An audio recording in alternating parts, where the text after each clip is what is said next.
Good evening, sir. Good evening. எப்படி இருக்கீங்க எல்லாம்?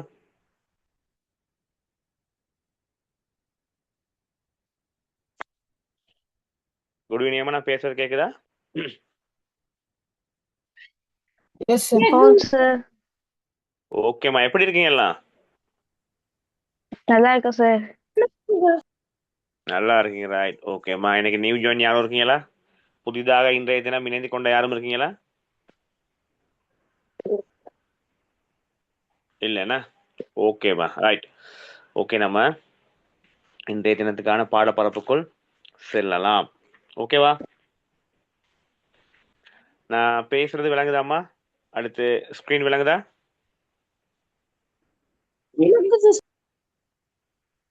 ஓகே, லைன் கொஞ்சம் கிளியர் இல்லாம இருக்குன்னு நினைக்கிறேன்.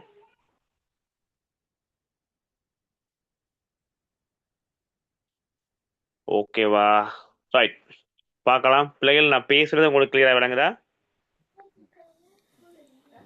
ஓம் சார். ஓகே, ஒரு ஆள் தான் பதில் சொல்லியிருக்காங்க. ரைட், 11 பேர் இருக்கிறோம்.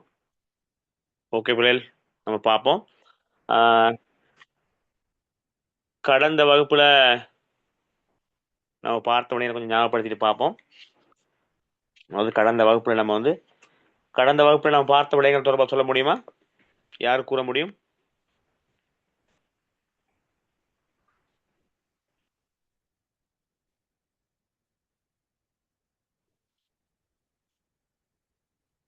என்ன பதிலே இல்லாம இருக்கு. ரைட் பிள்ளைகள், பார்ப்போம். கடந்த வகுப்புல இளைஞனுடைய போலீஸ் திணைக்களம் பற்றி பார்த்திருந்தோம். ஓகேவா? தேசிய சட்டம், அதே போல குட் ஈவினிங். ஓகே, கடந்த வகுப்புல பார்த்தீங்கன்னு சொன்னா தேசிய சட்டம் மற்றும் சர்வதேச சட்டம் தொடர்பாக பார்த்துருந்தோம். அதோட சேர்த்து பார்த்தீங்கன்னு சொன்னா இளைஞனுடைய போலீஸ் திணைக்களம் தொடர்பாக பார்த்துருந்தோம்.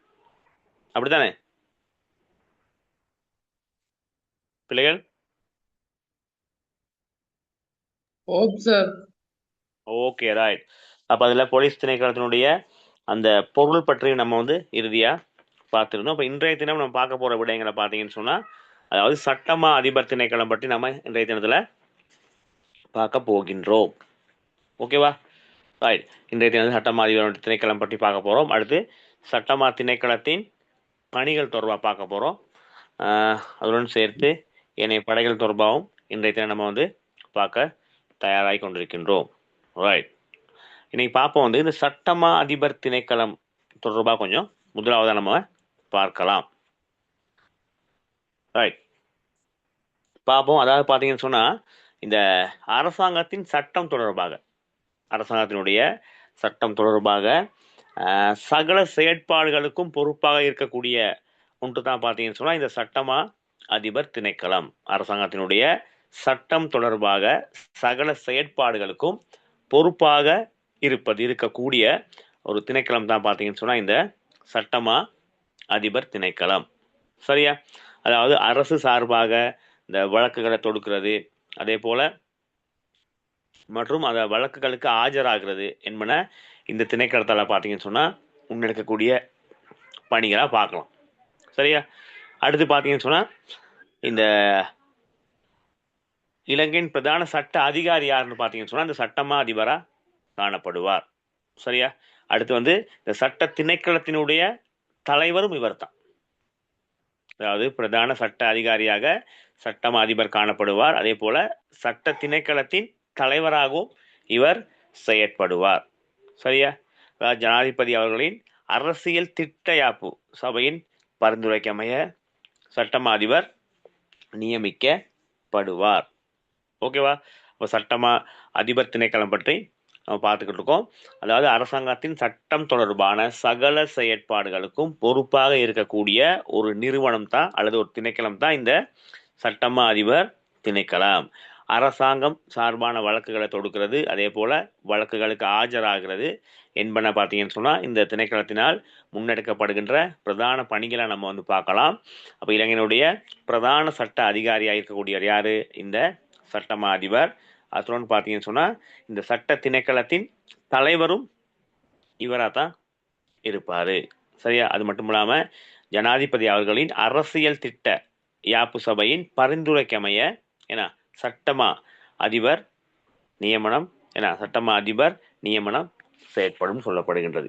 ஓகே பிள்ளைகள், அப்ப சட்டமா அதிபர் தொடர்பாக அதாவது சட்டமா அதிபர் திணைக்களம் தொடர்பான ஒரு சில விடயங்களை பார்த்தோம். இந்த விடயம் உங்களுக்கு விளங்குச்சா? உங்களுக்கு Yes, sir.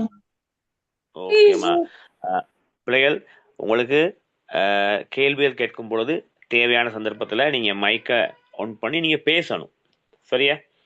இந்த ஒரு மணித்தியாலம் பார்த்தீங்கன்னு சொன்னா வெறுமனே நான் உங்களோட பேசிக்கிட்டு இருக்க மாதிரி இருக்கக்கூடாது. நீங்களும் கொஞ்சம் பேசணும். விடயம் விளங்குதா அல்லது அது தொடர்பான வினாக்கள் கேட்கும் பொழுது நீங்க விடையளிக்க தயார் நிலையில இருக்க வேண்டும். சரியா? ரைட். இப்ப பார்ப்போம் அந்த சட்டமா அதிபர் திணைக்களம் இருக்குதானே. முதல்ல பார்த்தது சட்டமா அதிபர் திணைக்களம் பற்றி பார்த்தோம். இப்ப பார்க்க போறோம் இந்த சட்டமா அதிபர் திணைக்களத்தின் பணிகள் தொடர்பாக பார்க்க போறோம். அந்த திணைக்களத்தினால முன்னெடுக்கப்படுகின்ற அவர்கள் செயற்படுத்தப்படுகின்ற பணிகள் தொடர்பாக நம்ம இப்பொழுது பார்க்க போகின்றோம். ரைட். முதலாக பாருங்க, இந்த அரசு தொடர்பான வழக்குகளின் போது தேவையான சட்ட ஆலோசனைகளை வழங்குது. முதல்ல பார்த்தோம் எப்படி, அதாவது அரசு சார்பான வழக்குகளை தொடுத்தல், வழக்குகளுக்கு ஆஜராகுதல் என்பன பற்றி நம்ம பார்த்தோம். அப்ப அரசு தொடர்பான வழக்குகளின் போது பார்த்தீங்கன்னு சொன்னா சட்டம் தொடர்பான ஆலோசனைகளை வழங்குறது தான் இவங்களுடைய பிரதான பணியா இருப்பதை நம்ம பார்க்கலாம். ஓகேவா? Okay sir.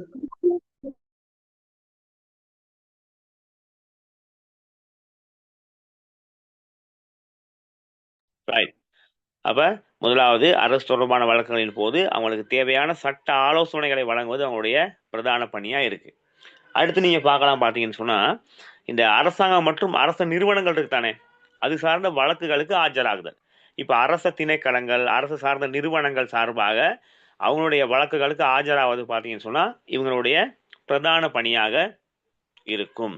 சரியா?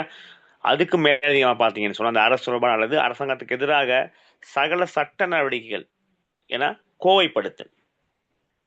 விளங்குதா? அதாவது பாத்தீங்கன்னா அரசு தொடர்பாக அல்லது அரசாங்கத்துக்கு எதிரான சகல சட்ட நடவடிக்கைகள் இருக்கும் தானே, அனைத்தையும் கோவைப்படுத்தல், ஃபைல் பண்ணி வைக்கிறது. அதுவும் பாத்தீங்கன்னா இவங்களுடைய முக்கியமான பணியா நம்ம பார்க்கலாம். அதோட பாத்தீங்கன்னு சொன்னா பார்லமெண்டத்தில் முன்வைக்கப்படும் சட்டங்களுக்கு தேவையான சட்ட ஆலோசனை வழங்குறதும் இவங்களுடைய பணியா சொல்லப்படுகின்றது. சரியா? அதாவது பார்லமெண்டத்தில் முன்வைக்கப்படுகின்ற சட்டங்களுக்கு தேவையான சட்ட ஆலோசனைகளை, அந்த விடயங்களையும் முன்வைக்கக்கூடிய பணிகளை இவங்க தான் செய்கிறாங்க. அதே போல் பார்த்தீங்கன்னு சொன்னா உயர் நீதிமன்றம் இருக்கு. இப்போ உயர் நீதிமன்றத்துல விசாரிக்கப்படுற வழக்குகள் இருக்குதானே, அந்த வழக்குகள் அரசு சார்பாக ஆஜராகுது. உயர் நீதிமன்றத்தால ஒரு வழக்கு தொடுக்கப்படும் பொழுது அந்த வழக்குகளுக்கு எப்படி அரசாங்கம் சார்பாக, சரி, அரசு சார்பாக ஆஜராகக்கூடியவர்கள் இந்த சட்டமா அதிபர் திணைக்களத்துடைய முக்கியமான பணியை நம்ம பார்க்கலாம். அதே போல வழக்குகளின் போது மரண தண்டனை விதிக்கப்பட்ட ஒரு தண்டனையை நிறைவேற்றுவதற்கு தேவையான பரிந்துரைகளை, ஏன்னா இப்போ ஒருவர் மீது குற்றம் சாட்டப்பட்டு குற்றம் நிரூபிக்கின்ற பட்சத்தில் அவருக்கு என்ன நடக்கும், அவருக்கு நீதிமன்றத்தினால மரண தண்டனை விதிக்கப்படும் பொழுது, சரியா, அவர் தண்டனை நிறைவேற்றுவதற்கு தேவையான பரிந்துரைகளை ஜனாதிபதிக்கு பெற்று கொடுப்பது இந்த சட்டமா அதிபர் திணைக்களத்தினுடைய மிக முக்கியமான பணியா நம்ம பார்க்கலாம். ஓகேவா பிள்ளைகள்?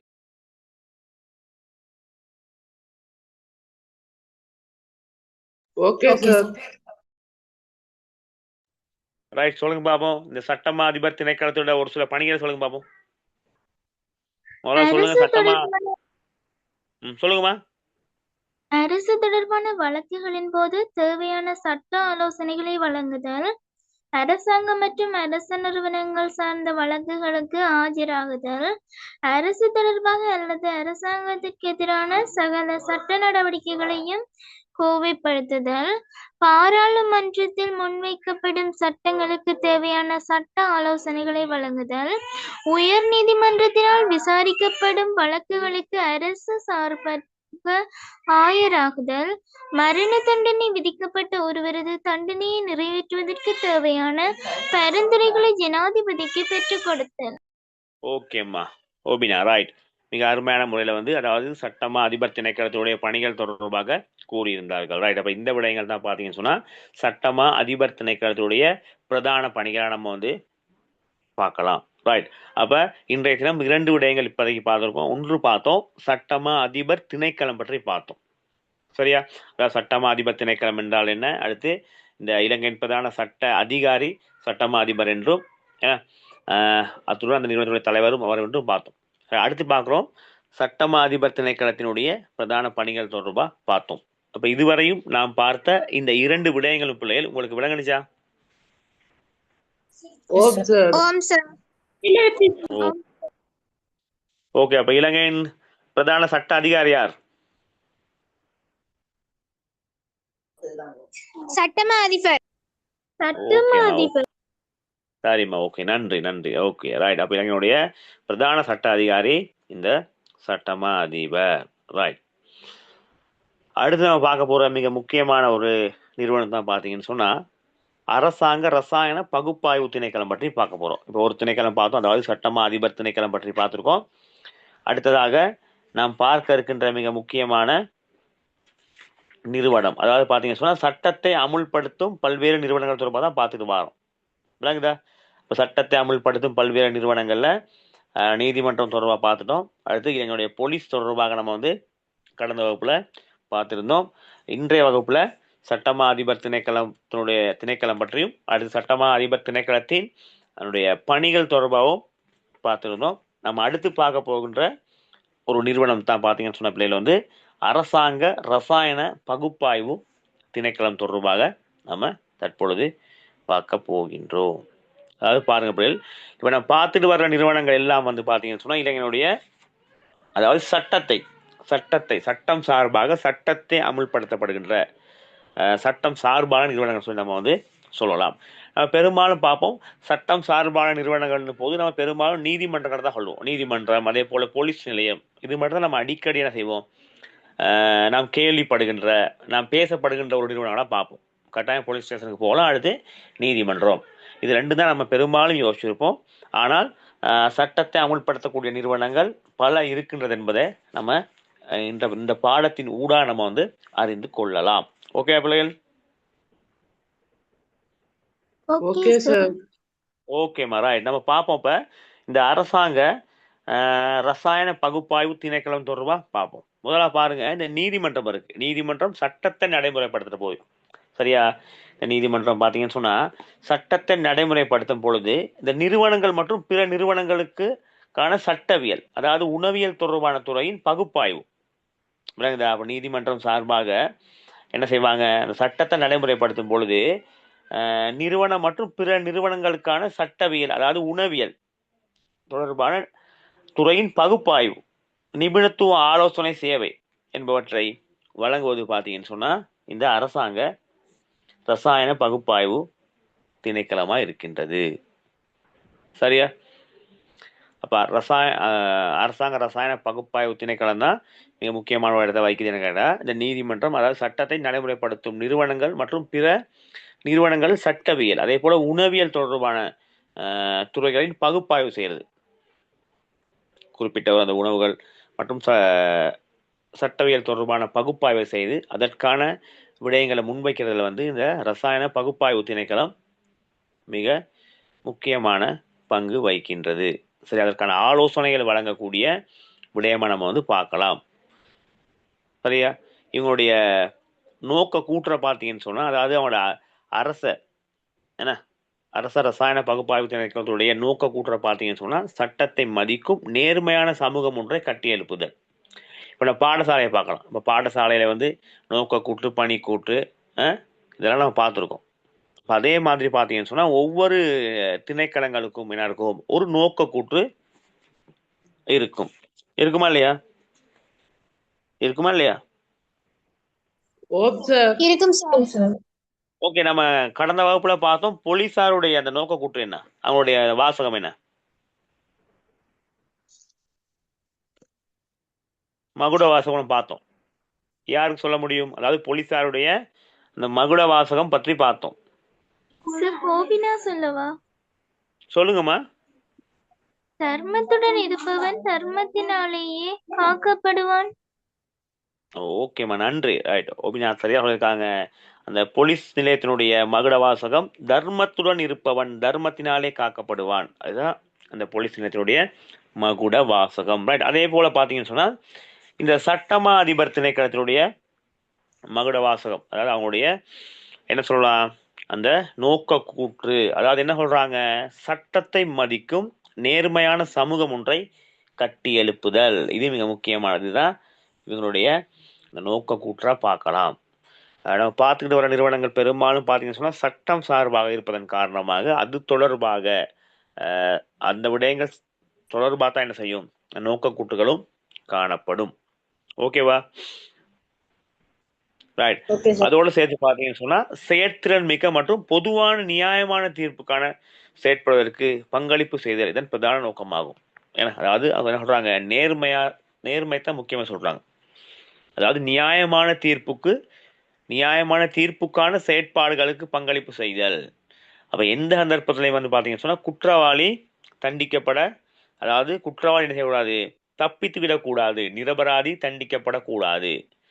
அப்ப குற்றவாளி தப்பிக்க கூடாது, நிரபராதி தண்டிக்கப்படக்கூடாது என்றால் பார்த்தீங்கன்னு சொன்னா இந்த மேற்குறிப்பிட்ட நிறுவனங்கள் என்ன செய்யணும், தங்களுடைய கடமை என்ன செய்யணும், சரியாக செய்யணும். அவ்வாறு சரிவர செய்கின்ற பட்சத்தில் தான் பார்த்தீங்கன்னு சொன்னா நீதிமன்றம் ஊடாக அந்த குற்றவாளி நகைவாறு அவருக்கு முறையான தண்டனை வந்து வழங்கப்படும். இந்த நிறுவனங்களுடைய செயற்பாடுகள் வந்து முறையாக இல்லாமல் இருக்கும் பட்சத்துல என்ன நடக்கும், குற்றவாளிகள் தப்பிக்கலாம், நிரபராதிகள் சில நேரங்கள்ல தண்டிக்கப்படலாம். அவ்வாறான சூழ்நிலை ஏற்படும் பொழுது சட்டத்தின் மீது மக்களுக்கு நம்பிக்கை வருமா வராதா? வரும் சார். வருமா? வராது சார். வராது. ஏன்னு கேட்டா அதாவது சட்டம் தொடர்பான நிறுவனங்கள் வந்து தங்களுடைய கடமைகளை வந்து சரியான முறையில் செய்யவில்லை என்றால் பார்த்தீங்கன்னு சொன்னா மக்களுக்கு சட்டம் தொடர்பாக நம்பிக்கை வராது, சட்டத்தின் மீது நம்பிக்கை வராது. இப்ப நம்ம எல்லாரும் எதை நம்புறோம், கட்டாயம் சட்டத்தை நம்புறோம். நமக்கு வந்து நல்ல ஒரு தீர்ப்பு கிடைக்கும், உண்மையா நடந்து கொள்வார்கள் அப்படின்னு நினைச்சு நம்ம செய்வோம். நீதிமன்றம், போலீஸ் நிலையம், எல்லா இடங்களுக்கும் நம்ம வந்து ஒரு பிரச்சனை ஏற்படுற சந்தர்ப்பத்தை நம்ம போறோம். அப்ப அந்த இடத்துல நம்ம வந்து பாத்தீங்கன்னு சொன்னா நமக்கு வந்து ஒரு நியாயமான தீர்ப்போ நியாயம் கிடைக்கவில்லை என்றால் வந்து நம்ம என்ன செய்வோம், நம்பிக்கை இழந்திருவோம். சரியா? அப்ப நான் சொல்ற மாதிரி சட்டத்தை மதிக்கும் நேர்மையான சமூகம் ஒன்றை கட்டி எழுப்புவதுதான் இந்த ரசாயன பகுப்பாய்வு திணைக்களத்தினுடைய நோக்க கூற்றா பார்க்கலாம். அதாவது என்ன சொல்றாங்க, அவங்க பொதுவான நியாயமான தீர்ப்புக்கான செயற்பாடுகளுக்கு பங்களிப்பு அதனுடைய பிரதான நோக்கமா நம்ம வந்து பார்க்கிறோம். சரியா? அதோடு சேர்த்து பார்த்தீங்கன்னு சொன்னா பல்வேறு நிறுவனங்களின் திணைக்களினால் வழங்கப்படுகின்ற மாதிரிகளை பரிசு பகுப்பாய்வு செய்தல். சொல்லுவோமே, அந்த மாதிரிகளை பகுப்பாய்வு செய்து அறிக்கை தயாரிப்பதற்கு என விடய நிபுணர்களை திணைக்களத்தில் சேர்ந்தவர்கள் ஆவார். சரியா? இப்ப நீதிமன்றத்துல என்ன சொல்றது, ஒரு பொருள், ஒரு போதைப் பொருளோ ஏதோ ஒன்று பிடிபடும் பொழுது அது என்ன வகையான போதைப் பொருள், அதனுடைய தரம் தொடர்பான விடயங்களை வந்து பார்த்தீங்கன்னு சொன்னா இவங்க தான் பரிசோதனை செய்வாங்க. உடனே நீதிமன்றத்தில் என்ன செய்ய முடியாது, குற்றம் சாட்ட முடியாது.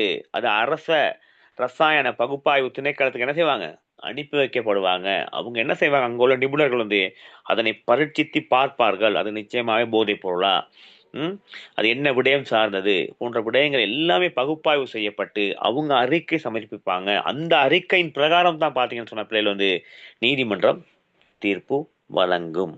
ஓகேவா? அப்ப மிக முக்கியமான ஒரு நிறுவனம் தான் பார்த்தீங்கன்னு சொன்னா இந்த ரசாயன பகுப்பாய்வு திணைக்களம். பாருங்க, பல்வேறு நிறுவனங்களினால் வழங்கப்படுகின்ற மாதிரிகளை அவங்க என்ன செய்யணும், பரீட்சித்து பார்ப்பாங்க. பரீட்சித்து பார்த்து அதனை பகுப்பாய்வு செய்வாங்க. பகுப்பாய்வு செய்து அதனை அறிக்கைப்படுத்துவாங்க. அறிக்கைப்படுத்தி என்ன செய்வாங்க, நீதிமன்றங்களுக்கு சமர்ப்பிப்பாங்க. அதற்காக பார்த்தீங்கன்னு சொன்னா இந்த அரச ரசாயன பகுப்பாய்வு திணைக்களத்துல நிபுணத்துவம் பெற்ற என்ன செய்வாங்க, நிபுணத்துவம் பெற்ற நிபுணர்கள் வந்து இந்த திணைக்களத்துல இருக்கின்றார்கள். ஓகே பிள்ளைகளப்ப ஓகே சார். ரைட். அதோட நீங்க பார்க்கலாம் பார்த்தீங்கன்னு சொன்னா இந்த சமூக பாதுகாப்பை உறுதிப்படுத்துறதுக்காக பார்த்தீங்கன்னு சொன்னா இந்த ரசாயன பகுப்பாய்வு திணைக்களத்தோட இணைந்து என்ன நடக்குது, இன்னும் சில அமைப்புகள் என்ன செய்யுது, உங்களுக்கான உதவிகளை செய்யுது. அது மிக முக்கியமான நீதிமன்றம், அதே போல போலீஸ் நிலையம், சுகாதார திணைக்களம், இலங்கை தர நிர்ணயம், மத்திய சுற்றுலா அதிகார சபை, அதே போல தொழிலாளர் நிய சபை, குற்றவியல் விசாரணை திணைக்களம், சுங்க திணைக்களம், மதுவரி திணைக்களம், இலங்கை தேயிலை சபை, இதெல்லாம் என்ன செய்யுது, இந்த நிறுவனத்தோட சம்பந்தப்பட்டு இருக்கு. உதாரணமா சுங்க திணைக்களத்துல வந்து பிடிபடுற பொருட்கள் எல்லாமே என்ன செய்யும், பெரும்பாலும் இந்த ரசாயன பகுப்பாய்வு திணைக்களத்துக்கு அனுப்பி வைக்கப்படும். அதே போல சுங்கம் வரி வரி செலுத்தக்கூடிய இடம். சரியா? ரைட். அதே போல மதுவரி திணைக்களம், அதே போல சுகாதார திணைக்களம். சுகாதார திணைக்களங்கள்லாம் பார்த்தீங்கன்னு சொன்னா அந்த இடங்கள்ல வந்து என்ன சொல்லலாம், தரமற்ற உணவுகள் வந்து பிடிபடுற சந்தர்ப்பத்தில் அது என்ன செய்வாங்க, அதை அனுப்பி வைப்பாங்க. விளங்குது? அந்த மாதிரி அனுப்பி வைக்கப்பட்டு அது என்ன செய்யும், பரிசோதனைக்கு உட்படுத்தப்படும். ஓகே பிள்ளைகள்? Okay sir. ரைட். அப்ப அதுல வந்து பாத்தீங்கன்னு சொன்னா அரசாங்க பகுப்பாய்வு திணைக்களம் பாத்தீங்கன்னு சொன்னா மேற்குறிப்பிட்ட திணைக்களங்களோட இணைந்து என்ன செய்யுது, மிக முக்கியமான ஒரு சேவையினை வழங்குகின்ற நிறுவனமா நம்ம வந்து பார்த்தோம். ரைட். அப்ப இதுவரையும் பார்த்த விடயங்கள் பிள்ளைகள் உங்களுக்கு விளங்குச்சா?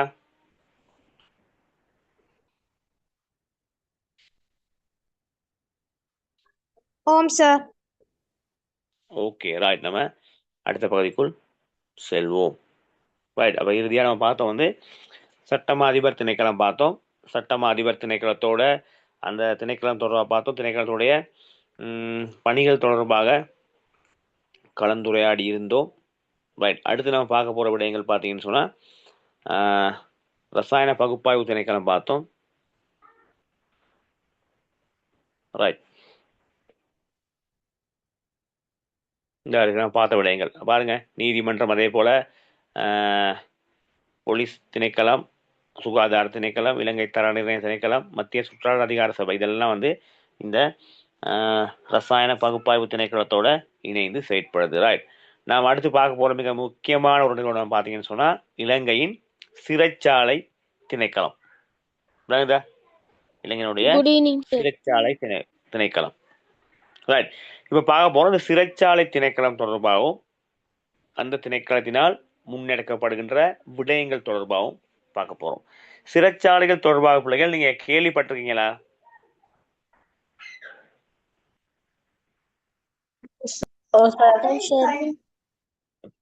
இப்ப ஜெயில்னு சொல்லுவாங்க தானே, சிறைச்சாலைங்கிறது தமிழ் சொல்லா இருக்கு பாக்குறோம். நம்ம ஜெயிலுங்கிற பேரை அடிக்கடி கேள்விப்பட்டிருப்பீங்க. அப்ப ஜெயில்னா என்ன பிள்ளைகள்? சிறைச்சாலை. யார சொல்றது? பிரணீத் சொல்றாரு கைதிகள் சொல்றாரு. அது என்ன கைதிகள்னா யாரு? குற்றவாளிகளை கைது செய்து சமூகத்துக்கு விரோதமான செயல் செய்தவர்கள் சார். குற்றவாளிகளை கைது செய்து வைக்க. ஓகே, ரிப்னி சொல்றாரு, அதாவது குற்றவாளிகளை கைது செய்து வைக்கிற இடம்னு சொல்றாரு. பிரணீத் சொன்னாரு ஏன்னா அது சமூக விரோதிகள், சமூகத்துக்கு எதிராக செயற்படுறவங்கள அங்கே கைது செய்து இருக்கிற இடம் என்று சொல்கின்றார். வேற வேற என்ன கேள்விப்பட்டிருக்கீங்க? அப்ப அந்த குற்றவாளிகளை நேரடியா யார் கைது செய்யறா? சிறைச்சாலை திணைக்களம் கைது செய்யுது.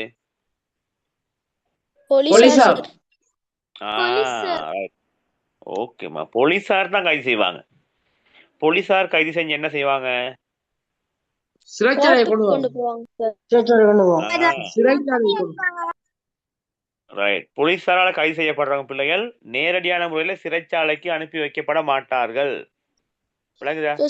நீதிமன்றத்துக்கு போவாங்க சார். முதலாவது என்ன செய்வாங்க? நீதிமன்றத்துக்கு அனுப்பி வைக்கப்படுவார்கள். நீதிமன்றத்துக்கு அனுப்பி வைக்கப்பட்டு நீதிமன்றத்தினுடைய தீர்ப்புக்கு அமையத்தான் என்ன செய்வாங்க? சிறைச்சாலைகளுக்கு அனுப்பி வைக்கப்படுவார்கள். ஓகேவா? ரைட். ஓகே அப்ப அதுல சிறைச்சாலைகளை பாத்தீங்கன்னா பிள்ளைகள் வந்து நீண்ட காலம், அதாவது ஆயுள் தண்டனை கைதிகளும் இருக்கலாம், குறிப்பிட்ட மாத கணக்குல, அது மாதம் வருட கணக்குல இருக்கக்கூடிய கைதிகள் இருக்கலாம், சில நேரங்கள்ல தடுத்து ஆயுள் தண்டனை வைக்கப்பட்ட சார். ஆயுள் தண்டனை கைதிகள் இருக்கலாம், தடுத்து வைக்கப்பட்டு விசாரிக்கப்படுகின்ற கைதிகளும் அங்க இருக்கலாம். ரைட். பாப்போம் வந்து இப்ப இந்த சிறைச்சாலை திணைக்களத்தினுடைய பணிகள் தொடர்பாகவும் அவனுடைய செயற்பாடு தொடர்பாக பார்ப்போம். ஓகே பிள்ளைகள், ஓகே சார். ரைட். நீங்க சொன்ன மாதிரி தான் பாருங்க, பல்வேறு குற்றங்கள், ஏன்னா அதாவது பல்வேறு குற்றங்கள்னு போது சமூகத்துக்கு எதிரான செயல்கள், சமூகத்தினால் ஏற்றுக்கொள்ள முடியாத செயல்களை தான் சமூகத்தினால் ஏற்றுக்கொள்ள முடியாத செயல்களை தான் நம்ம என்ன சொல்றோம், குற்றங்கள்னு சொல்றோம். ஓகேவா? அதாவது பல்வேறு குற்றங்கள், அதாவது சமூக விரோத செயல்கள், சரியா, தொடர்பான என்ன சொல்றாங்க, செயல்கள் தொடர்பான குற்றவாளிகள் என நீதிமன்றத்தினால் தீர்ப்பளிக்கப்படுகின்ற நபர்களை புனர்வாழ்வளித்து நல்ல பிரஜைகளாக அவர்களை சமூகமயப்படுத்தலே சிறைச்சாலை திணைக்களத்தின் முக்கிய பணியா உள்ளது. அப்ப நீங்க நினைக்கூடாது வந்து ஒருவர் ஜெயிலுக்கு போயிட்டாருன்னு சொன்னா அவருக்கு தண்டனைன்னு சொல்லி, நம்மட பாசையில அது பெரும்பாலும் தண்டனைன்னு தான் சொல்லுவோம். ஆனா அவங்களுடைய செயற்பாடு எப்படி இருக்கு, அந்த நபர்களை புனர்வாழ்வளித்தல், மீண்டும் என்ன செய்யணும், அவங்கள சமூகத்துக்குள் கொண்டு வரணும். ஏன்னா அவங்க ஜெயில வந்து பாத்தீங்கன்னு சொன்னா அந்த சிறைச்சாலையில அவங்க என்ன செய்யணும், திருந்தக்கூடிய ஒரு இடமா தான் காணப்படுகின்றது. இப்ப நம்ம சொல்லுவோம் என்னது, குற்றம் சாட்டப்பட்டாரு, தண்டனை நீதிமன்றத்தால் தீர்ப்பு வழங்கப்பட்டுச்சு, ரைட், அவர் தண்டனை வந்து சிறைச்சாலையில வழங்கப்படுது அப்படின்னு தான் நம்ம நினைச்சுக்கிட்டு இருக்கோம். ஆனா நிஜமா அதா அப்படியேமா? இல்ல சார். இல்ல. என்ன சொல்றாங்க, பல்வேறு குற்றங்கள், சமூக விரோத செயல்கள் தொடர்பான குற்றவாளிகள் என நீதிமன்றத்தினால் தீர்ப்பளிக்கப்படுகின்ற, அப்ப நம்ம அவங்கள குற்றவாளி சொல்ல முடியாது. யார் தீர்ப்பளிக்குது? போலீசாரினால் கைது செய்யப்படுறாங்க, போலீசாரால் கைது செய்யப்பட்டு போலீசாரும் தீர்ப்பளிக்க முடியாது. விளங்குதா? போலீசாரால ஒரு குற்றவாளி அவர் குற்றவாளின்னு சொல்ல முடியாது. போலீசாரால சந்தேகத்துக்கு இடமா தான் செய்வாரு, இவர் மேல சந்தேகம் சொல்லி கைது செய்வார். அவர் கைது செஞ்ச பிறகு என்ன செய்வாங்க, அவங்கள நீதிமன்றத்துக்கு கொண்டு போவாங்க. நீதிமன்றத்துக்கு கொண்டு போன பிறகு இவர்கள் குற்றவாளி என்று என்ன செய்யணும், போலீசாரும் நிரூபிக்கணும். பிள்ளைகள், அப்படி போலீசாரும் நிரூபிச்சாதான் நீதிமன்றத்தினால் தகுந்த சாட்சிகள் காணப்படுகின்ற இடத்துல அவரை நம்ம என்ன செய்வாங்க, குற்றவாளின்னு சொல்லி தீர்ப்பளிக்கப்படுவாங்க. அப்படி தீர்ப்பளிக்கப்பட்ட நபர்கள் என்ன செய்வாங்க, அவங்கள புனர்வாழ்வு அளித்தல், சரியா, புனர்வாழ்வு அளித்து நல்ல பிரஜைகளாக என்ன செய்யணும், அவர்களை சமூகத்துக்கு கொண்டு கொண்டு செல்லணும். அவர்களை ஜெயிலே வைக்க முடியாது. அவங்க என்ன செய்யணும், அவங்களை வந்து புனர்வாழ்வு அளித்து சமூகத்துக்குள் அவங்களை மீண்டும் அனுப்பி வைக்க வேண்டும், கொண்டு செல்ல வேண்டும். அப்ப சமூகமயப்படுத்தலே சிறைச்சாலை திணைக்களத்தினுடைய முக்கியமான பணி. அப்போ இனிமே வந்து சிறைச்சாலை திணைக்களத்தினுடைய முக்கியமான பணி எதுன்னு கேட்டா நீ சொல்ல தெரியணும். அப்ப நம்ம நினைக்கிற மாதிரி சிறைச்சாலை திணைக்களம் அவங்களுக்கு வந்து ஒரு தண்டனை விளங்கக்கூடிய இடமா இல்லை, அவங்களை வந்து புனர்வாழ்வு அளிக்குது.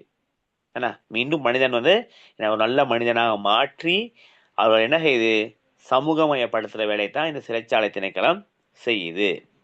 சரியா? அதோட பாத்தீங்கன்னு சொன்னா பல்வேறு குற்றங்கள் தொடர்பாக, ஏன்னா குற்ற செயல்கள் தொடர்பாக சந்தேகத்தின் பேரில் கைது செய்யப்படுகின்ற, விளங்குதா? இப்ப முதல்ல பார்த்தோம், அவர் குற்றவாளி தான் என நீதிமன்றத்தினால் தீர்ப்பளிக்கப்படுறவங்கள வந்து சிறைச்சாலை திணைக்களத்தின் ஊடாக புனர்வாழ்வு அளிக்கிறாங்கன்னு பார்த்தோம். அடுத்து பார்க்குறோம் பார்த்தீங்கன்னு சொன்னா பல்வேறு குற்ற செயல்கள் தொடர்பாக பார்த்தீங்கன்னு சொன்னா சந்தேகத்தின் பேரில் இவர் செஞ்சிருப்பாரா. இப்போ போலீசாரால ஒருவர் என்ன செய்ய முடியும், சந்தேகத்துக்கு இடமாகத்தான் என்ன செய்வாங்க, அவங்க கைது செய்வாங்க. சந்தேகத்தின் பேரில் கைது செய்யப்படுவதை என்ன செய்யணும், தடுத்து வைத்தல். அப்ப அவங்களுக்கு வந்து தீர்ப்புன்னு வழங்கலை. இப்போ நீதிமன்றத்தில் நடக்கும், அவங்களுக்கான வழக்கு என்ன செய்யும், விசாரணைக்கு எடுத்துக்கொள்ளப்படும். அவர்களை தடுத்து வைத்தல் மற்றும் பராமரித்து பாதுகாத்தல், ரெண்டு விடயம் இருக்கு. விளங்குதா? அவங்கள வந்து தடுத்து வைத்தல். இப்ப பிள்ளைகள் வந்து அப்படி சொல்லுமே, ஒரு டிரைவர், ஒரு சாரதி ஒருவர் பாத்தீங்கன்னு சொன்னா ஒரு வாகனத்தை செலுத்திட்டு போறாரு. போகும்பொழுது எதிர்பாராத விதமாக வந்து ஒரு விபத்து ஏற்படுது. விளங்குச்சா? எதிர்பாராத விதமான இது ஒரு விபத்து ஏற்படுது. அந்த விபத்தில் சிக்கியவர் என்ன செய்யறாரு, இறந்து போகிறாரு, மரணிக்கிறாரு. ரைட். உடனே என்ன செய்வாங்கன்னு பாத்தீங்கன்னு சொன்னா அந்த சாரதியை உடனே கைது செய்வாங்க. விளங்குதா? ஓம் சார். நீங்க கேள்விப்பட்டிருப்பீங்க. காரதியை கைது செய்து சிறையில் கிட்டத்தட்ட 14 நாட்கள் தடுத்து வைப்பார்கள். அவ நிஜமாவே அவருக்கு தண்டனையா கைது செய்யறாங்களா, அவரை பாதுகாக்கிறாங்களா? பாதுகாப்பாங்க சார். பாதுகாப்பாங்க. விளங்குதா? அதாவது நம்ம டக்குன்னு நினைப்போம், அவங்க வந்து போலீஸால அரெஸ்ட் பண்ணிட்டாங்க, அவருக்கு தண்டனை இல்ல, அவரை நிச்சயமா அவரை பாதுகாக்கிறாங்க. ஒருவேளை பிள்ளைகள் மரணித்தவருடைய உறவினர்கள் இருப்பாங்க, அவங்க கோபமா இருக்கலாம். சரியா? இப்ப விபத்தை ஏற்படுத்தியவர் வெளியில் இருக்கும் பொழுது என்ன நடக்கும்? அவருக்கு பாதுகாப்பு இருக்குமா? இல்ல, இல்ல சார். அடிப்பாங்க. கொலை செய்யப்படும். பாதுகாப்பு இருக்காது. சில நேரங்கள் அவர் அடிக்கப்படலாம், துன்புறுத்தப்படலாம், பல்வேறு சிக்கல்களுக்கு அவர் உள்ளாகலாம், அவரும் அவருடைய குடும்பங்களும். அதிலிருந்து கொலை தடுப்பதற்காக செய்யலாம். பாத்தீங்கன்னு சொன்னா ஏன்னா ரைட், அவரை வந்து போலீஸார் என்ன செய்வாங்க, தங்களுடைய பாதுகாப்பு கொண்டு வந்துருவாங்க. சரியா? ஒண்ணு, தங்களுடைய பாதுகாப்புல போலீஸார் தடுத்து வைப்பாங்க. என்ன செய்வாங்க, உடனே கோர்ட்டுக்கு ஆஜர்படுத்தி அவரை 14 நாட்கள் அல்லது ஒரு மாதம், குறிப்பிட்ட அந்த குற்றத்தை பொறுத்து, அதாவது அவர் புரிந்த செயற்பாடை பொறுத்து என்ன செய்வாங்க, தடுத்து வைத்திருப்பார்கள். அதான் பாக்குறோம். அதாவது பல்வேறு குற்றங்கள் தொடர்பான சந்தேகத்தின் பேரில் கைது செய்யப்படுபவர்களை தடுத்து வைத்தல் அல்லது மற்றும் பராமரித்து பாதுகாத்தல் என்பன இந்த திணைக்களத்தினால் ஆற்றப்படுகின்ற மற்றொரு முக்கிய பணியா இருக்கு. அப்ப நீங்க நினைச்சிடக்கூடாது ஜெயிலுக்கு போறதுனால அது வந்து தண்டனைன்னு சொல்லி. அவங்கள வந்து ஒரு பக்கம் அவங்கள புனர்வாழ்வு அளிக்கிறாங்க, மறுபுறம் பார்த்தீங்கன்னு சொன்னா அவங்கள தடுத்து வைக்கிறாங்க, இன்னொரு புறம் அவங்கள சமூகத்துல இருந்து பாதுகாக்கிறாங்க. இந்த விடயங்களை தான் என்ன செய்யுது இந்த சிறைச்சாலை திணைக்களம் வந்து செய்யுது. அப்படி தடுத்து வைக்கிற பட்சத்துல அவர் ரீதியான வழக்குகள் தொடுக்கப்படும்.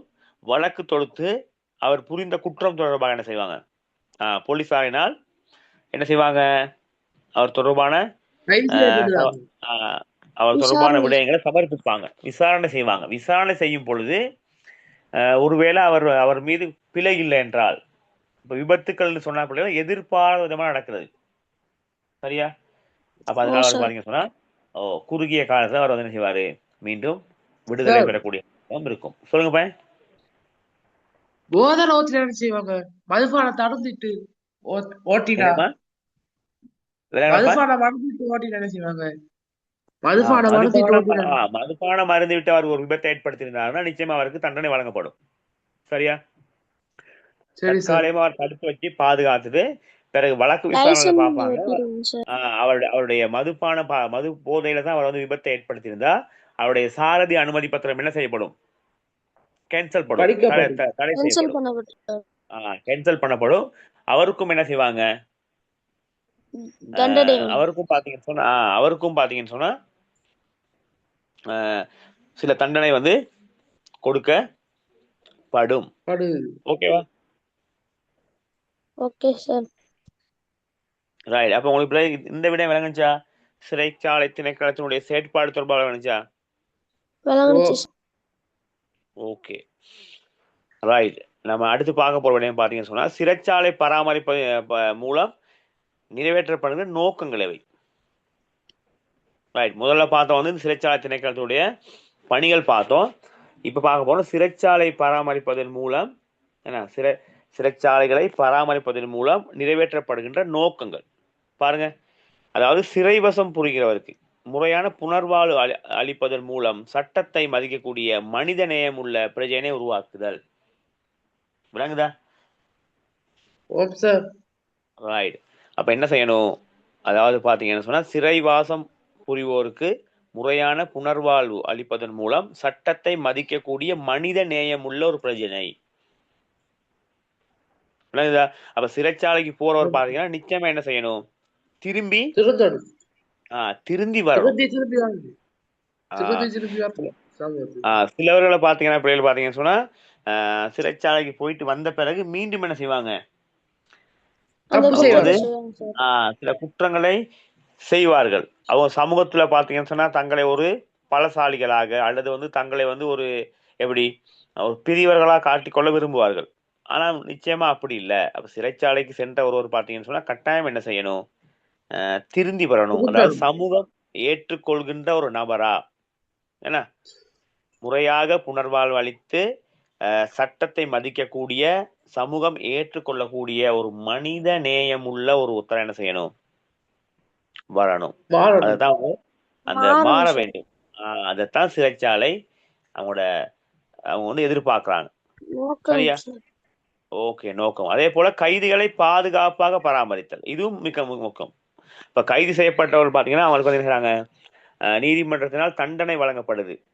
சரியா? தண்டனை வழங்கப்படும் பொழுது வந்து அவங்கள வந்து என்ன செய்யணும், பாதுகாக்கணும்.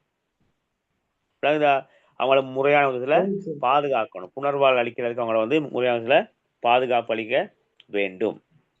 சரியா? அப்ப இந்த விடயங்கள் தான் பாத்தீங்கன்னா சிறைச்சாலை திணைக்களத்தில் ஆற்றப்படுகின்ற பங்களிப்பு அல்லது நோக்கம் தொடர்பாக நம்ம வந்து பார்க்கலாம். ரைட். அப்ப இதுவரையும் பார்த்த விடயங்கள் பிள்ளைகள் உங்களுக்கு விளங்குச்சா?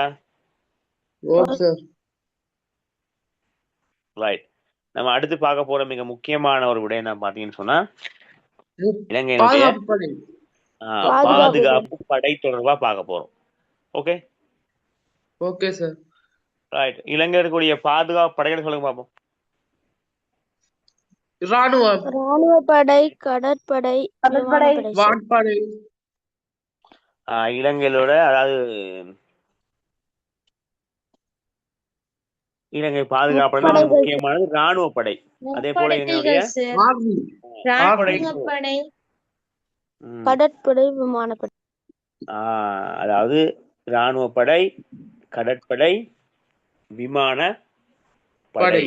அதுதான் மிக முக்கியமான முப்படைன்னு சொல்லுவோம். சரியா? முப்படை என்று சொல்லுவோம். இவர்கள் தான் பாத்தீங்கன்னு சொன்னா இந்த முப்படைக்குரியவர்கள். சரியா? அதுல முதலாக பார்க்க போறோம் பாத்தீங்கன்னு சொன்னா இந்த படைகள் தொடர்பாக பார்ப்போம். அதாவது சமூக பாதுகாப்பை வழங்குவதற்கு சேவையாற்றுகின்ற முக்கிய நிறுவனங்கள்ல பாத்தீங்கன்னு சொன்னா இலங்கையுடைய பாதுகாப்பு படை இருக்கு. சமூக பாதுகாப்பை உறுதிப்படுத்துகின்ற விடயங்கள்ல வந்து இந்த இலங்கையுடைய முப்படையும் இணைந்து செயற்படுது. சரியா? இந்த படையை பாத்தீங்கன்னா பாதுகாப்பு அமைச்சினால் நெறிப்படுத்தப்படுகின்றது. அதாவது பாதுகாப்பு அமைச்சு இருக்கு, பாதுகாப்பு அமைச்சுக்கு கீழே தான் இந்த முப்படைகளை என்ன செய்யும், செயற்படும். Okay right. அது மிக முக்கியமானது ராணுவம், கடற்படை, வான்படை தான் நம்ம சொல்றோம், விமானப்படைன்னு சொல்றோம். ராணுவம் வந்து பார்ப்போம் தரைப்படைன்னு சொல்லலாம். அது என்ன செய்வோம், அவங்களுடைய செயற்பாடுல நம்ம சொல்லுங்க.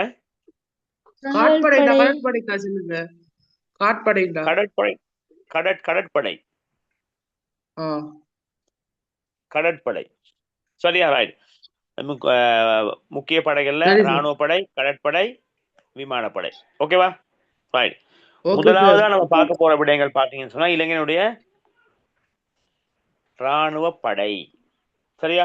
இலங்கையுடைய ராணுவ படை தொடர்பா நம்ம வந்து ஒரு சில விடயங்களை இப்ப பார்க்க போறோம்.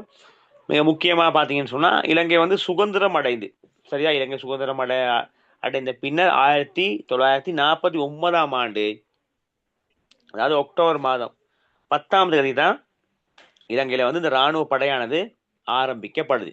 அப்ப கேட்கலாம், இலங்கையினுடைய ராணுவ படை ஆரம்பிக்கப்பட்ட ஆண்டு அது 1949 ஆண்டு அக்டோபர் மாதம், அக்டோபர் 10ஆம் தேதி தான் இந்த ராணுவ படை ஆரம்பிக்கப்படுது. சரியா? அதன் பிறகு நீங்க பார்க்கலாம் 1922ஆம் ஆண்டு ஏன்னா இலங்கை ராணுவ படைக்கு ஸ்ரீலங்கா ராணுவ படை என பெயர் சூட்டப்படுது. அப்ப அதுவரை காலமும் பாத்தீங்கன்னா ராணுவ படை என்ற பெயர்ல தான் இருக்குது ஸ்ரீலங்கா ஆர்மி. ரைட். அதாவது ஸ்ரீலங்கா ராணுவ படை இப்ப 1972ஆம் ஆண்டு தான் ஸ்ரீலங்கா ராணுவ படை என பெயர் சூட்டப்படுது. அப்ப அவங்களுக்கு பாத்தீங்கன்னு சொன்னா தேச மக்களின் பாதுகாப்புக்காக, அதாவது இந்த நாட்டு மக்களுடைய பாதுகாப்புக்காக தரைப்பகுதிகளை பாதுகாப்பை வழங்குவது தான் அவங்களுடைய பணி.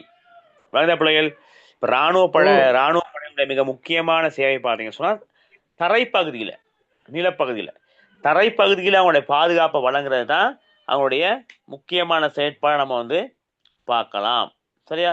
அப்ப இந்த ராணுவ படையிலையும் பாத்தீங்கன்னு சொன்னா அவங்களுடைய மகுட வாசகம் ஒண்ணு இருக்கு. நம்ம ஏற்கனவே பார்த்தோம், போலீஸ் படையினுடைய மகுட வாசகம் பார்த்தோம், ரசாயன பகுப்பாய்வு திணைக்களத்துடைய மகுட வாசகம் பார்த்தோம். ரைட்.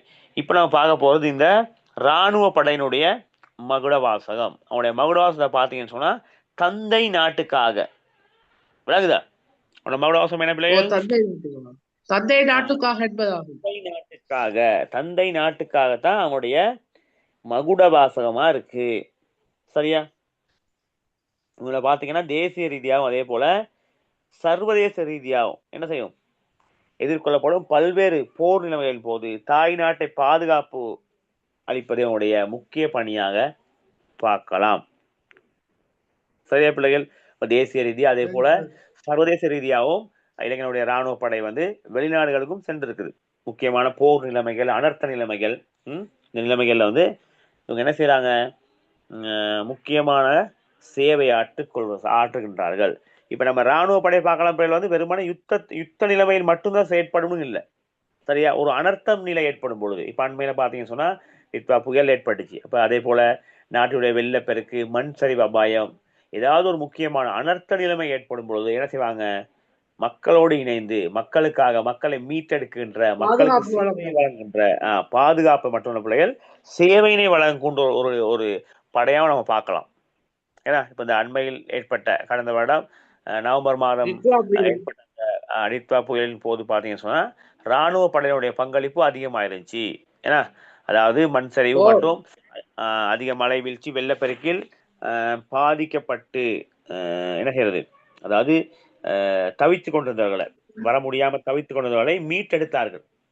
நிறைய பகுதிகளுக்கு பாத்தீங்கன்னு சொன்னா பாதைகள் துண்டிக்கப்பட்டுச்சு, போக்குவரத்து நிலைமை துண்டிக்கப்பட்ட பகுதியா இருந்துச்சு. அப்ப அவ்வாறான நிலையில் பாத்தீங்கன்னு சொன்னா இந்த இராணுவ படை தான் என்ன செஞ்சாங்க, மக்களுக்கு மக்களை மீட்டெடுத்து காப்பாற்றினார்கள். அதுல இந்த இராணுவ படையோட பங்களிப்பு மிக முக்கியமானது.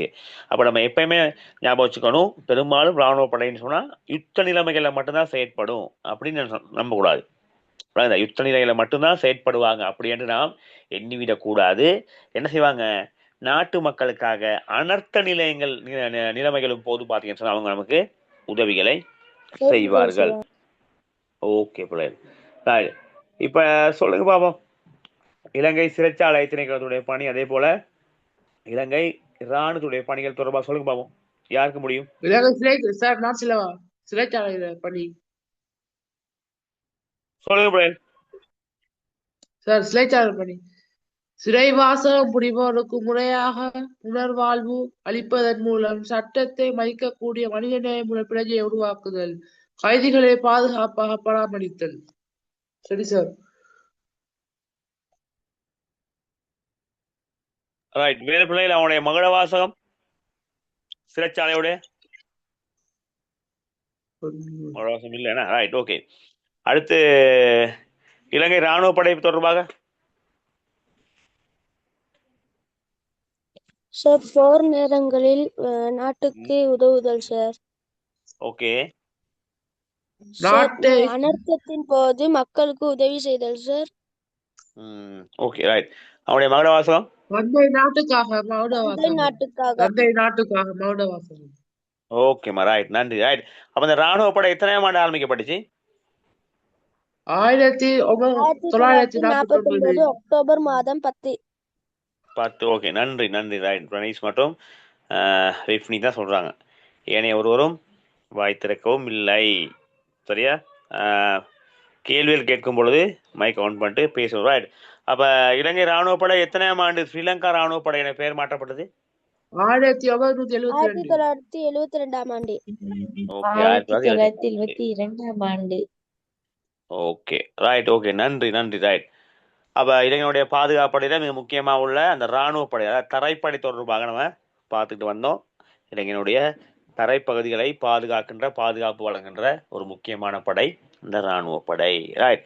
நம்ம அடுத்து பார்க்க போற மிக முக்கியமான ஒரு படை தான் பாத்தீங்கன்னா கடற்படை, இலங்கையினுடைய கடல் படை. சரியா? ரைட். கடற்படை தொடர்பாக நம்ம பார்க்கலாம். இந்த கடற்படையை பார்த்தீங்கன்னு சொன்னா 1950ஆம் ஆண்டு, எத்தனையாம் ஆண்டு? 1950ஆம் ஆண்டு 9ஆம் தேதி, அதாவது டிசம்பர் மாதம் 9ஆம் தேதி. சரியா? இலங்கையை பொறுத்தளவுல இலங்கையினுடைய கடற்படையானது ஆரம்பிக்கப்படுது. சரியா? இந்த படையும் பார்த்தீங்கன்னு சொன்னா 1972ஆம் ஆண்டு பிறகுதான் ஸ்ரீலங்கா கடற்படை என பெயரால் அழைக்கப்படுகின்றது. அப்ப அது வரைக்கும் கடற்படை என பெயர்ல தான் அழைக்கப்பட்டிருக்கு. 1972ஆம் ஆண்டுக்கு பிறகு தான் ஸ்ரீலங்கா கடற்படை கடற்படை என்ற பெயர் வழங்கப்படுது. அழைக்கப்படுகின்றது. அப்ப ராணுவ படையை போன்று பாத்தீங்கன்னு சொன்னா இவங்களுக்கும் ஒரு மகுட வாசகம் இருக்கு. என்ன மகுட வாசகம் நாட்டை சுற்றி சுலைமான்? தங்கவேலி, நாட்டை சுற்றி தங்கவேலி. ஓகே, நன்றி. நாட்டை சுற்றி தங்கவேலி. நாட்டை அதுதான் சுற்றி தங்கவேலி. ஓகேவா, நன்றி. ரைட். இப்ப நாட்டை சுற்றி தங்கவேலி என்று சொல்வதுதான் எமது கடற்படையினுடைய மகுட வாசகமா நம்ம வந்து பார்க்கலாம். ஓகேவா? 1950ஆம் ஆண்டு ஆரம்பிக்கப்பட்டதா டிசம்பர் 9ஆம் தேதி ஆரம்பிக்கப்பட்ட இந்த கடற்படை வந்து 1972ஆம் ஆண்டுக்கு பிறகு ஸ்ரீலங்கா கடற்படை என பெயர் அழைக்கப்படுகின்றது. அவங்களுடைய மகுட வாசகம் நாட்டை சுற்றி தங்கவேலி. சரியா? The இதுதான் முக்கியமான golden defense around the country. நன்றி. ஓகே, நன்றி. ரைட். ஓகேம்மா, அதுதான் மகுட வாசகமா பார்க்கணும். சரியா? நீங்க பார்க்கலாம் பிரேமோட சேவை பத்தி. இந்த நாட்டுக்கு அச்சுறுத்தல்கள், சரியா, நாட்டுக்கு ஏற்படக்கூடிய அச்சுறுத்தல்களில் இருந்து, சரியா, அச்சுறுத்தல்களில் இருந்து தாய் நாட்டை பாதுகாப்பதற்காக நடவடிக்கை மேற்கொள்றது வந்து இந்த கடற்படையோட மிக முக்கியமான பணியா நம்ம வந்து பார்க்கலாம். சரியா? இப்ப இலங்கையை பொறுத்தவரை பாத்தீங்கன்னு சொன்னா இலங்கை வந்து ஒரு தீவு. அப்ப இலங்கையுடைய நாலாறு புறமும் கடல் தான் காணப்படுகின்றது. எனவே வந்து எமது நாட்டுக்கு இந்த கடற்படை மிக முக்கியமான ஒரு பாரிய பங்காற்றுகின்றது. விளங்குதா? எமது நாட்டை சுற்றி நாலாறு பகுதிக்கும் என்ன செய்யுது இந்த கடற்படை வந்து பாதுகாப்பு வழங்குற தன்மை நம்ம வந்து பார்க்கலாம். சரியா? ஓகே. அப்ப நமக்கு அண்மையிலும் நாடுகள் இருக்கின்றது. அதே போல ஏனைய நாடுகளுடைய சேர்ந்தவர்களும் நம் நாட்டுக்குள் சட்டவிரோதமாக நுழையலாம். அதே போல போதைப் பொருள்களை நாட்டுக்குள் கொண்டு வரலாம். இதெல்லாம் தடுக்கின்ற ஒரு முக்கிய பணியை வந்து நமது கடற்படை செய்கின்றது. சரியா? இந்த கடற்படையை பாத்தீங்கன்னா இப்ப வந்து கடல்ல மட்டுமல்ல, ஏன்னா தரையிலையும் பாத்தீங்கன்னு சொன்னா நாட்டுக்கு பாதுகாப்பு வழங்குகின்றது. இராணுவத்தோட இணைந்து தரையிலையும் பாத்தீங்கன்னு சொன்னா பாதுகாப்பை வழங்குகின்றது. சரியா? அப்ப நாட்டுக்கு வரக்கூடிய அந்த சட்டவிரோதமாக, சரியா, போதைப் பொருள் விற்பனை, சட்ட ரீதியான இடப்பெயர்வுகள், பிள்ளைகள், அப்ப சில பேர் பாத்தீங்கன்னா இடப்பெயர் வந்து இந்த நாட்டுக்கு வரலாம். அப்ப அதெல்லாம் வந்து தடுக்கிறது யாரு? இந்த கடற்படையினுடைய முக்கியமான பணியா பார்க்கலாம். சரியா? அது மட்டுமல்ல பாத்தீங்கன்னு சொன்னா இந்த கடல் எல்லையினை சில நாட்டவர்களை பாத்தீங்கன்னு சொன்னா அடிக்கடி நீங்க பாப்பீங்க, இந்தியா மீனவர்கள் வந்து இலங்கையில வந்து கைது செய்யப்படுற சந்தர்ப்பம், அதாவது கடல் எல்லையினை மீறுகின்ற சந்தர்ப்பம். ஒவ்வொரு நாட்டுக்கும் ஒரு கடல் எல்லை இருக்கும், அந்த போர்டர்னு சொல்லுவாங்க. அப்ப அந்த எல்லைக்குள் தான் அந்த எல்லைக்கு உள்ளாலதான் உள்ள பரப்பு தான் அவங்களுக்கு சொந்தம். சரியா? அதனை மீறி வரும் பொழுது பாத்தீங்கன்னு சொன்னா என்ன செய்வாங்க, அவங்க அடுத்த நாட்டு கடல் எல்லைக்குள் வந்துருவாங்க. அப்ப அடிக்கடி இந்தியா மீனவர்கள் என்ன செய்வாங்க, நமது நாட்டுக்கு வர்றாங்க. காரணம் வந்து அப்ப அவ்வாறு சந்தர்ப்பத்துல என்ன செய்வாங்க, இந்த கடற்படையால கைது செய்யப்படுவாங்க. சரியா? கடற்படையால கைது செய்யப்பட்டு தடுத்து வைக்கப்படுற சந்தர்ப்பமும் இருக்கு. சரியா? அடுத்து பாத்தீங்கன்னு சொன்னா நம்ம ஏற்கனவே பார்த்தோம், கடல்ல மட்டுமில்ல தரையிலையும் வந்து பாதுகாப்பு வழங்குறாங்க. சரியா? அதே போல இலங்கையில் உள்ள தீவுகள் இருக்கு தானே.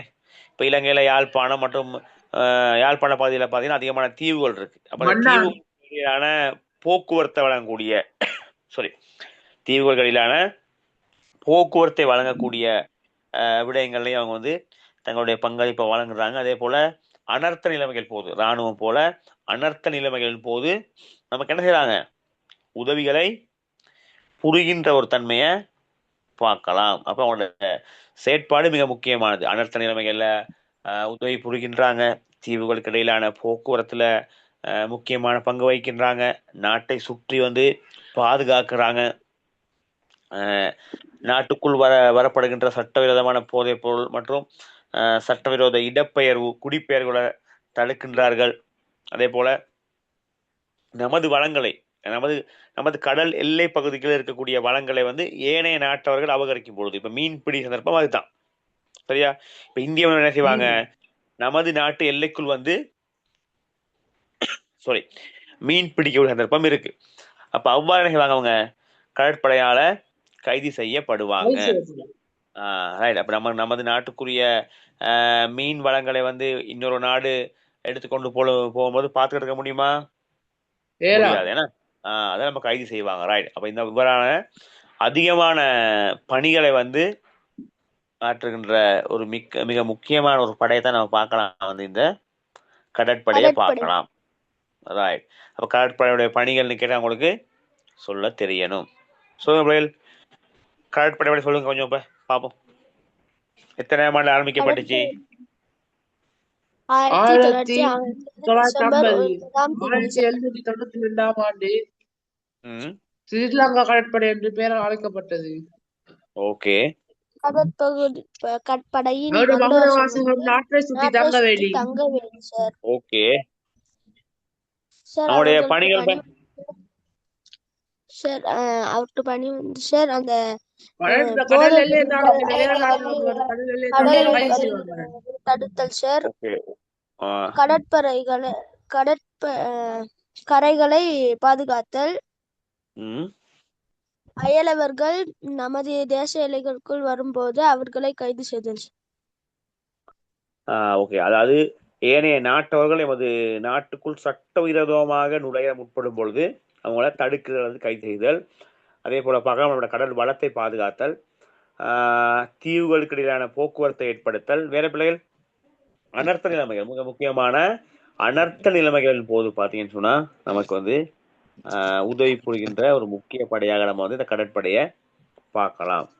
பெரிய பிள்ளைகள், அப்ப இன்றைய தினம் பார்த்தீங்கன்னு சொன்னா நாம் சில விடயங்களை பார்த்துருந்தோம். முதலாவது நாம் பார்த்த விடயங்கள் வந்து இந்த சட்டமா அதிபர் திணைக்களம் தொடர்பாக பார்த்தோம். சட்டமா அதிபர் திணைக்களுடைய சட்டமா அதிபர் திணைக்களம் என்றால் என்ன, அந்த திணைக்களத்தினால் ஆற்றப்படக்கூடிய பங்களிப்பு பார்த்தோம். சரியா, அவனுடைய சேவைகள் தொடர்பான விடயங்களை வந்து கலந்துரையாடி இருந்தோம். ஓகேவா? ரைட். அடுத்து நம்ம பார்த்த மிக முக்கியமான ஒரு திணைக்களம் தான் இலங்கை ரசாயன பகுப்பாய்வு திணைக்களம். ரைட். அப்ப அவங்களுடைய மகுடவாசகம் பார்த்திருந்தோம். சட்டத்தை மதிக்கும் நேர்மையான சமூகம் ஒன்றை உருவாக்குதல். சரியா, அதுதான் வந்து அவங்களுடைய மகுடவாசகம் பார்த்திருந்தோம். அந்த ரசாயன திணைக்களத்தோட இணைந்து இன்னும் சில அமைப்புகள், நீதிமன்றம், போலீஸ் நிலையம், சுகாதார போன்ற விடயங்கள் இணைந்து செயல்பட பார்த்துருந்தோம். ரைட். அடுத்து நான் பார்த்த மிக முக்கியமான விடயங்கள் தான் இளைஞருடைய சிறைச்சாலை திணைக்களம். ரைட். அதுல நீங்க பார்க்கலாம், பிள்ளைகள் வந்து கைது செய்யப்படுகின்ற பல்வேறு குற்றங்களினூடாக கைது செய்யப்படுகின்ற குற்றவாளிகளை தடுத்து வைத்து அவங்கள வந்து வாழ்வளிக்கின்ற ஒரு திணைக்களமா பார்க்கலாம். அதே போல வந்து அவங்கள பராமரித்தல், பாதுகாத்தல் போன்ற செயற்பாடுகளையும் மேற்கொள்ளுகின்ற ஒரு திணைக்களமா பார்த்தோம். அடுத்து மிக முக்கியமா பார்த்தோம் 2 ராணுவ படை பார்த்தோம். பாதுகாப்பு படையில ராணுவ படை பார்த்தோம். ராணுவ படையுடைய மகுடவாசகம் தந்தை நாட்டுக்காக பார்த்தோம். 1949 ஆண்டு அக்டோபர் மாதம் 10ஆம் தேதி ஆரம்பிக்கப்பட்டு பார்த்தோம். அவனுடைய பணிகள் தொடர்பா பார்த்தோம். அப்ப யுத்த நிலைமைகள் மட்டும் இல்லாம அனர்த்த நிலைமையின் போது நமக்கு உதவுகின்ற ஒரு படையா பார்த்தோம். இறுதியாக பார்த்தது நாட்டை சுற்றி தங்கவேலி என்ற மகுடவாசத்தை கொண்ட இந்த கடற்படை 1950ஆம் ஆண்டு டிசம்பர் மாதம் 9ஆம் தேதி ஆரம்பிக்கப்பட்டது. 1922ஆம் ஆண்டு ஸ்ரீலங்கா கடற்படை பணிகளை நம்ம வந்து பார்த்திருந்தோம். ஓகே பிள்ளைகள், அப்ப இன்றைய தினம் இதுவரையும் நம்ம பார்த்த விடயங்கள் எல்லாமே உங்களுக்கு விளங்குச்சா? ஓகே பிள்ளைகள், ரைட். அப்ப நான் ஒரே ஒரு கேள்வி ஒன்று தாரேன், கொஞ்சம் அதை நீங்க பார்த்து கொண்டு வாங்க. இந்த இலங்கை ரசாயன பகுப்பாய்வு திணைக்களத்தினுடைய பணிகளை கொஞ்சம் நீங்க எழுதி கொண்டு வாங்க. ஓகேவா? இலங்கை ரசாயன பகுப்பாய்வு திணைக்களம் பார்த்துட்டோம். அந்த திணைக்களத்தினுடைய பணிகள் தொடர்பாக கொஞ்சம் தேடி அறிஞ்சு கொண்டு வாங்க. ஓகேவா? அப்ப இன்றைய வகுப்புல இணைந்து கொண்ட உங்கள் அனைவருக்கும் என்னுடைய மனமார்ந்த நன்றிகளும் வாழ்த்துக்களும். மீண்டும் மற்றொரு வகுப்புல சந்திப்போம். ஓகே பிள்ளைகள், good night. God bless you. Bye. Thank you, sir. Good night. Bye, sir. Thank you. Good night. Bye. Thank you. Bye, sir. Thank you, sir.